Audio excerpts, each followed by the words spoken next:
路漫漫其修远兮，吾将上下而求索。这句诗出自屈原的《离骚》，原文意思是追寻真理的道路还很漫长，但我将百折不挠地去追求与探索。为什么小峰要引用这句话？因为幻塔的世界就是如此，人类开始宇宙大航海时代，人人都想寻找到One Piece，成为海贼王一样的男人。但是面对未知的外星遗迹，面对未知的外星科技，面对未知的外星生物，人类又该何去何从呢？在玩家的左等右等中，对周的下篇剧情终于上线，外星人的研究基地亮相，南音的黑化真相也将揭开。可是这一切究竟发生在哪一年呢？让我们先看一下剧情里的交代，欣赏证据。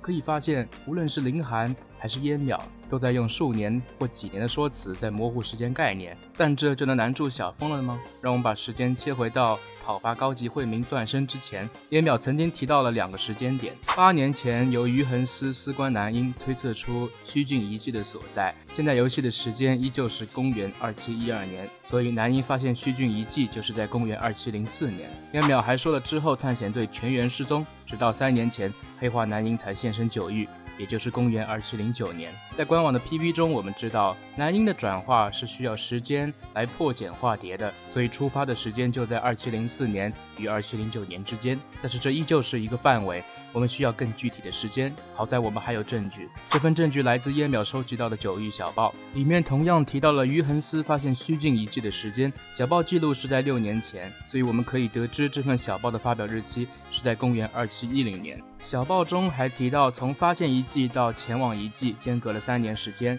于是我们便可以得知出发时间正是公元2707年。让我们把时间线重新整理一下，公元2704年南音发现了虚郡遗迹，公元2707年南音率领众人前往，公元2709年黑化南音现身，公元2710年小编出版小报发表阴谋论，这样一切都合理了。发现虚郡遗迹的时间和探查的时间没什么特别，但是黑化南音出现的这一年却很特殊。公元2709年，亚夏与维拉成功取得了联系。自从幻塔的位面越来越多，又可以相互折跃后，各个位面的事件便不再是单独的事件，而是会互相影响。比如公元2664年的大灾便引起了未知异动，破坏了九域遗迹的屏蔽功能，这才让灰玉体感知到了高级惠民的存在，从而全面入侵九域。比如公元2712年，贤者试图第3次时空回溯失败，导致九域捕捉到了维拉的坐标，从而开启了天门，派遣蓝与寒露前往维拉求援。除了这些例子，古遗迹还有个很特殊的地方，最后的操作装置只有惠民能量能启动。的确，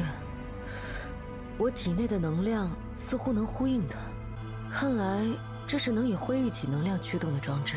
雷比利亚在启动后说不知道这个渊流去往哪里，实际上这个渊流正是遗迹的出口，这就很有意思了。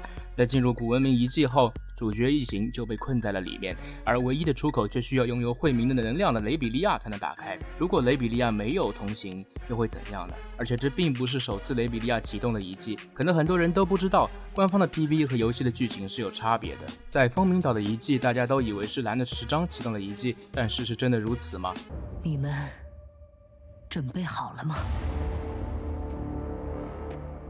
没错，真正启动遗迹的同样是雷比利亚，拥有惠民能量的他才是真正的变数。如果没有雷比利亚博士，维拉不可能建立天门前往九域。相反，如果不能平息海底的时空扭曲，因纳斯都将不复存在。所以，不管是雷贝的诞生，还是雷比利亚的牺牲，都是有意义的。他为了追求真相，牺牲了人类的身份，同样也获得了人类窥探真相的希望。撇开这些不谈，你有没有发现不对劲？古文明的遗迹的装置在进入的时候可以使用10章，出去就必须用惠民能量，这意味着必须同时具备10章与惠民能量是2种要素，才能自由出入遗迹。南音等人探索古文明遗迹被困在里面，便是因为他们没有惠民能量，直到南音转化后才得以离开遗迹。这说明古文明已经同时掌握了惠民与10章的能量。如果风鸣岛的遗迹影响了海底渊流，那南音启动虚郡遗迹又影响了什么呢？这就是为什么小峰推测亚夏与维拉的联系跟南音有关的原因。当然这也可能只是巧合，但小峰做解读更多的是讲证据和依据。任何事情的发展都应该有背后的逻辑存在，没有依据而去虚无缥缈的猜测，那就不是解读，而是瞎编了。说到证据，那就一次看个够吧。这就是本次剧情出现的所有文案了。接下来开始进入视频的主题。这些文案囊括了从县政窟到古遗迹的所有笔记，其中分为5个部分。第一部分是随行御卫留下的笔，它将为我们展示过去的探索全记录。第二部分是未知人的笔记，是同行之人留下的散碎线索。第3部分是上一任青龙大人所留的遗言，也就是米米的父亲。第4部分是南英所留，记录了即将转化前的所思所想。第5部分是骆大人的遗书，只有寥寥数语，却将九域未来托付给了自己的徒弟。下面我们就根据这些文案来还原5年前九域高层全体失踪之谜。5年前身患旧疾的骆大人带领九域高层来到鳌门关，重启焚天炉，开启探索虚境的道路。因为队伍里都是各州的精英，很轻松便来到了县政窟内。这里同样隐藏着一个故事，但这里就不展开讲了。在这里发现了第1份文案，从记录里我们可以得知，虽然重启了焚天炉，但是让炉子运作所需的域能对探索来说是个大负担。现在我们依靠新换塔才得以支撑消耗，过去不仅没有换塔，还是处于域能短缺状态，可见当时的探索确实是件很冒险的事。同时也得知了九域是如何的败家。在惠明未入侵这里之前，焚天炉为了保护虚境可以适宜人类居住，可是一直都开着的，也难怪九域这么快就把封印给搞垮了。第2份记录是护卫对骆大人的崇拜，至少在民众看来，骆大人是一位殚精竭虑、为九域鞠躬尽瘁的好领导。众人对遗迹的发现也怀揣着希望，侧面也告诉了我们，骆大人带队探索虚境遗迹的消息已经公布于众了。这或许也是想给岌岌可危的九域打上一针强心剂吧。很快众人便来到了虚境遗迹，不过这时候是进不去的，要先激活遗迹周边的3处装置。注意烟苗所说的话，装置会呼应焚天炉的能量。要知道焚天炉是九域为了虚境打造，它可不是古文明的造物，那装置真正呼应的便是让焚天炉运作的元能了。这3处装置在启动后都会出现古文明的图腾，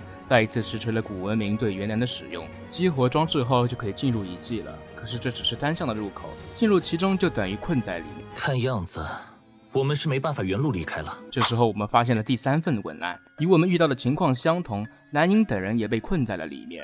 在骆大人的指挥下，众人开始展开搜索，而南英则推测10张可以激活装置。事实证明推测是对的，同我们的经历一样，他们也启动了古文明的传送装置。仔细观察进入屏障前后的目标距离，会发现我们并不是简单的穿越了，而是被传送了。古文明遗迹的内部实际上要大得很多，我们探索的不过是冰山一角。进入第1个房间后，就发现了第4份和第5份文案。护卫们不断用10张去启动遗迹内的装置，不确定他们有没有进入其他的房间，至少在我们探索的时候，其他房间都进不去了。在这里他们同样发现了玄域守卫，一样是未启动的状态，顺便也实锤了这些章鱼怪物是机械造物，而非是慧明。古文明如果是机械文明，那么小峰前猜测赦免天使的活体金属来自古文明就有实锤的可能。贤者大人是不是该出来解释一下呢？房间中间的球体上刻着的密密麻麻的文字，关于这一点小峰确实没找到线索，有线索的可以私信我。执行者在这里说了一段话，这些东西是一直保持着转动吗？还是在我们进来之后才被启动？遗迹究竟是什么时候启动的？还记得进遗迹前小峰的解析吗？启动了周边的3个装置，让遗迹呼应了焚天炉的元能。其实答案已经很明显了，是我们用元能启动了遗迹。5年前南英等人同样如此，但是这2次探索也有不一样的地方。南英等人探索后，焚天炉熄灭，切断了遗迹得到的元能供给，不过现在的供给却没有切断，这会给后面埋一个伏笔。到此第1个房间就探索完了，原路返回后再来到第2个房间，这里有着第6份文案，但是这份文案留了一个小谜题，这并不是护卫第1次进入这个房间留下的，而是第2次进入这个房间留下的。与第1个房间不同，这个房间南英等人至少进入了2次。第1次进入后，由于遗迹获得了焚天炉的能量，再加上他们出动了机关，玄域守卫被激活展开杀戮，众人不敌，南英护着骆大人先离开了房间，朱雀与玄武则负责殿后。这个护卫也是撤退的一员，他在房间外面写下来记录，随后等到打斗声小了后，再回到这里留下文案。房间里最引人注目的莫过于庞大的机械守卫。进行剧情时一度以为他会突然复活，但是他再也醒不过来了，因为他就是让上一任玄武与朱雀陨落的罪魁祸首。官方安排这么个对手，也足以让上人的卫手们安息了。千山璀璨香浓郁，尽是英雄魂化成。九域为了对抗慧明已经牺牲了太多，虽然玩家可能很轻松的蹂躏玄域守卫，但是在剧情设定里，他们的每一个实力都是与4位手不相上下的，更何况这个还是超级巨无霸。这个房间同时也是文案最多的房间，还有这2份未知人的笔记，第一份笔记开头写的出口，为什么要来房间找出口？因为这是发生在探索最终房间之前的事。根据第9份护卫记录，南英与骆大人去了玉卵房间，青龙则率领一些人寻找出口。这份笔记的主人就是其中之一。他们进来后并没有发现尸体和血迹，只有满地亮晶晶的水晶。这些是什么呢？别急，他们马上就知道了。这是未知人的第2份文，详细描述了他们是如何被抽干生命力，又如何身体变成水晶的。原来满地的水晶都是之前一起探险的队友。剧情越往后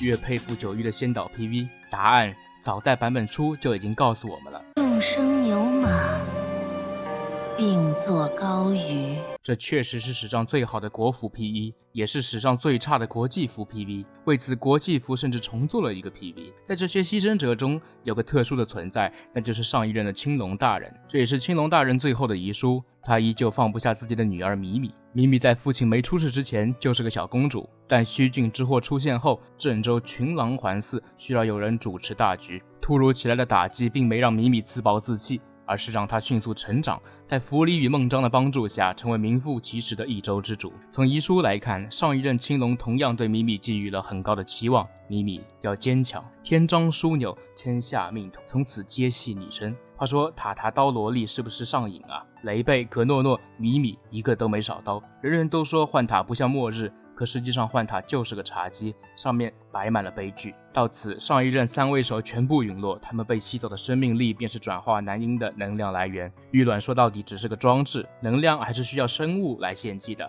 南英应该也清楚这一点，他不只是继承死者的意志，同时身体里还流淌着他们的生命。逝者已逝，生者将砥砺前行。从这个角度来看，无论南英如何执拗，都是应该的。民警提出攫取生命力是个相当漫长的过程，但是青龙与未知人记录的过程却很迅速。可以猜测，之所以会快速，是因为南英已经启动了转换装置，但依旧感觉怪怪的。为什么朱雀与玄武也被吸得那么快？还是说他们在遗迹里被困了很久很久呢？等到寻找出口时，才发现他们陨落。合理的猜测是遗迹的吸取功能出了问题，不然主角一行这么顺利，就真的是光环加身了。很快来到了第3个房间，这里有第7和第8份文案，确认朱雀与玄武陨落后，南英等人来到了这里。从文中也能看出，玄羽守卫的实力是媲美青龙这些顶级存在的。随即接下来就是发现玄方，通过石章与玄方的共鸣，南英等人了解了很多信息。这里是古文明的研究基地，很可能也包含了玉卵的介绍，但是玄方的打开方式错误导致了损毁，以至于后来的我们反而获得的信息不多。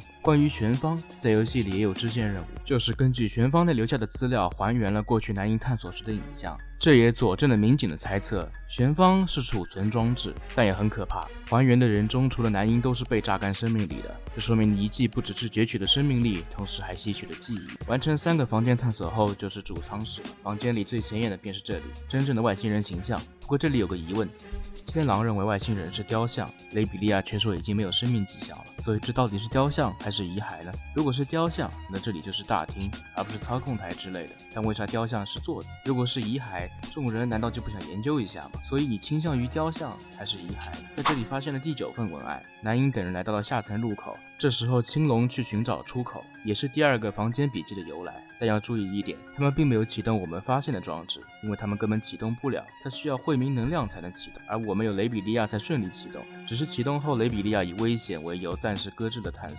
这是笔记上未曾有过的发现，贸然进入其中太过危险，只能先搁置这个谜团了。我们去调查其他地方吧。不过这个颜色很显然就是出去的渊流，这里的门也有问题，在完全探索3个房间前来到这里，门是不会打开的，所以推测门的开关可能跟很多装置有关。如果没有完整探索其他3个房间，门也不会打开。这就解释了为什么不论是过去还是现在，明明是第一个进来的房间，众人却都在最后才探索。搭载升降机，我们也来到了玉卵所在的房间，这里就是 PV 记录中的地方了。在这里，骆大人将9域托付给了南英，教育的存亡，也系于你一人之身。也是在这里，南英抛下了一切，只为9域的希望而活。还要用自己的方式彻底解决惠明之祸。这里有着南英的最后2篇笔记，第1篇笔记更像是遗书，第2篇则介绍了玉卵正是图腾暗示的装置，这也是小峰上一期解读的灵感来源。这里有一个伏笔，那便是南英只是察觉到了惠明能量，并不知道转化后的结果，所以玉卵类的能量究竟是什么，依旧是有疑问的。倘若南英知道它就是惠明能量，可能会放弃，但它转化的生物能释放惠明能量时，到此探索就结束了。后面的内容在上一期视频有讲。最后说一下之前的伏笔吧，为什么说遗迹是被启动的，而不是一直在活动？但我们出去后，他会发现遗迹已经进不去了。可是南英出来后，我们仍旧可以进去，这说明遗迹并没有真正被关闭。南英出来后才是真的关闭了。我们出来后，焚天炉依旧在供给3座装置能量，进不去遗迹是因为它依旧属于启动状态，自己关闭的入口。就像你可以打开一扇断电的防护门，却打不开一台运行的防护门。能源供给太多也不是好事。本期就到这里，关注小峰，带你体验不一样的幻塔。